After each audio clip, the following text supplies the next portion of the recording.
नमस्कार, मैं रेखा पांडे पुणे महाराष्ट्र से आप सभी का अभिनंदन और वंदन करती हूँ अपने YouTube चैनल कविता जंक्शन पे। हम लोगों ने एक नई कड़ी शुरू की है जो 12 ज्योतिर्लिंग जो द्वादश ज्योतिर्लिंग है उसके बारे में चर्चा करने की। और उसी की कड़ी को आगे बढ़ाते हुए आज मैं दूसरे ज्योतिर्लिंग के बारे में आप लोग को बताऊंगी, या कह सकते हैं कि साथ में मिलकर चर्चा करेंगे उसके विषय में। कहते हैं कि ज्योतिर्लिंग जो है, जहाँ जहाँ स्वयंभू महामृत्युंजय शंकर भगवान प्रकट हुए थे, तो वहीं पे ज्योतिर्लिंग स्थापित हुआ। आज हम दूसरे ज्योतिर्लिंग के बारे में डिस्कशन करेंगे, और दूसरा है मल्लिका अर्जुन, जो कि आंध्र प्रदेश में है, साउथ में आंध्र प्रदेश में है। और इस मल्लिका अर्जुन ज्योतिर्लिंग की खासियत थोड़ी और ज़्यादा बढ़ जाती है, क्योंकि यहाँ शक्तिपीठ भी है। जब माता सती अपना समाहित कर ली थी अग्नि में, तो शिव जी बहुत गुस्सा हुए थे और उनके शव को लेकर बाहर निकाल करके जब तांडव किए थे, तो बोलते हैं कि उनके जो शव 52 जगह पर अलग अलग जगह पर गिरे थे, और वो सारे जो जगह है वो शक्तिपीठ के रूप में हम लोग उसको जानते हैं। यहाँ पे ये माता का जो होठ वाला पोर्शन था वो गिरा था, इसलिए वहाँ शक्तिपीठ भी है और ज्योतिर्लिंग भी है। इसलिए इसकी जो महिमा है थोड़ी सभी शिवलिंग से ज़्यादा है। तो कहते हैं मल्लिका अर्जुन, यानी मल्लिका पार्वती जी को कहते हैं, और अर्जुन स्वयं स्वयंभू। आइए इसकी कथा आपको बताते हैं। तो मल्लिका अर्जुन शिवलिंग जो है शैलम पर्वत पर स्थित है। और शैलम पर्वत जो है, जैसे नॉर्थ में कैलाश मानसरोवर की जो हम लोगों के मन में उसके लिए भावना है, वैसा ही शैलम पर्वत जो है वो साउथ में प्रचलित है। तो आप इतना तुलना से ही आप सोच सकते हैं कि शैलम पर्वत की विशेषता क्या होगी और क्या है। तो एक बार क्या हुआ था कि शंकर भगवान और पार्वती माता के सामने ही कार्तिकेय और गणेश जी लड़ाई कर रहे थे, दोनों मिलके। और लड़ाई का विषय क्या था, तो मतलब बहुत ही छोटा सा विषय था कि शादी किसकी पहले होगी। गणेश जी बोले मेरी होगी, और उन्होंने बोला कार्तिकेय जी ने मेरी होगी। माता पिता ने बीच का रास्ता अपनाया। मतलब इससे पता चलता है कि हर पीढ़ी में बीच का रास्ता ही माता पिता अपनाते हैं। उन्होंने बोला कि ऐसा करो, सब धरती के चक्कर लगा के आओ, और जो पहले लगाएगा उसको उसकी शादी पहले कर दी जाएगी। कार्तिकेय अपना ये बात सुने और अपने जो सवारी थे मोर, उसको लिए और वो चक्कर लगाना शुरू चले गए।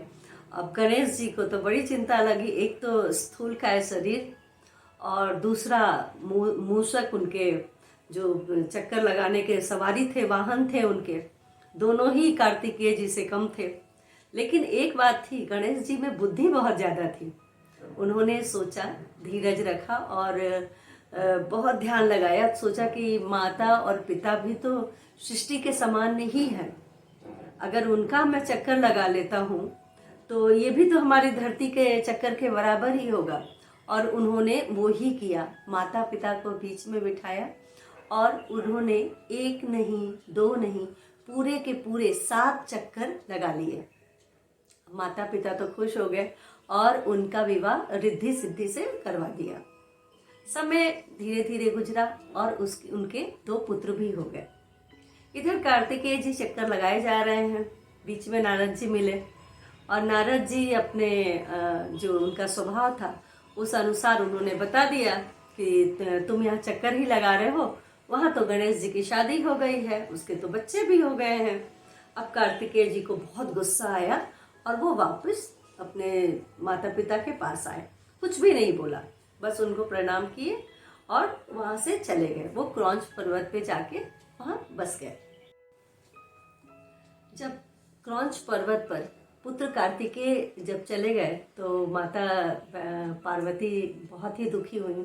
उनको बिल्कुल अच्छा नहीं लग रहा था और अपने पति शंकर जी से उन्हें उसको वापस लाने के लिए विनती की।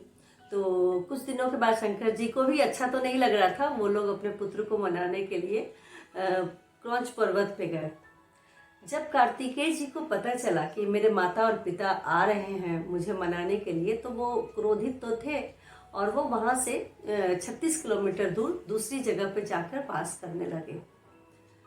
माता जो मल्लिका थी, पार्वती जी थी, और जो शंकर जी थे, दोनों वहाँ उदित हुए। इसलिए शैलम पर्वत या क्रौंच पर्वत पर ज्योतिर्लिंग स्थापित हुआ। आगे जाकर के कृष्णदेव राय जो वहाँ के राजा थे, वो आए और मंदिर को बहुत ही खूबसूरत मंदिर बनवाया, सोने चांदी से मंदिर बनवाया।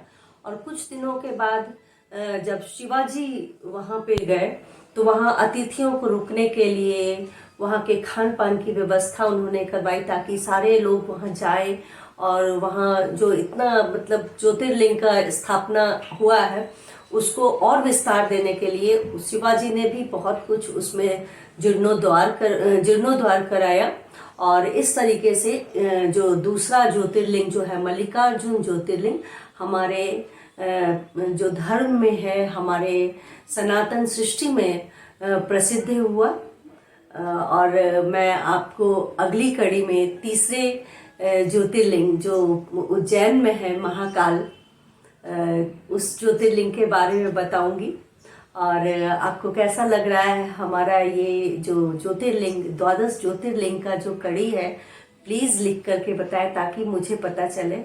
और अगर आपको कुछ और भी दूसरे जो धर्म ग्रंथ के बारे में जानकारी चाहिए तो आप कमेंट सेक्शन में जाके बता सकते हैं, ताकि मैं उसके भी आपको जो अपनी जो यूट्यूब वीडियो लेके आऊँ आपके पास और आपके साथ से शेयर करूँ। शुक्रिया।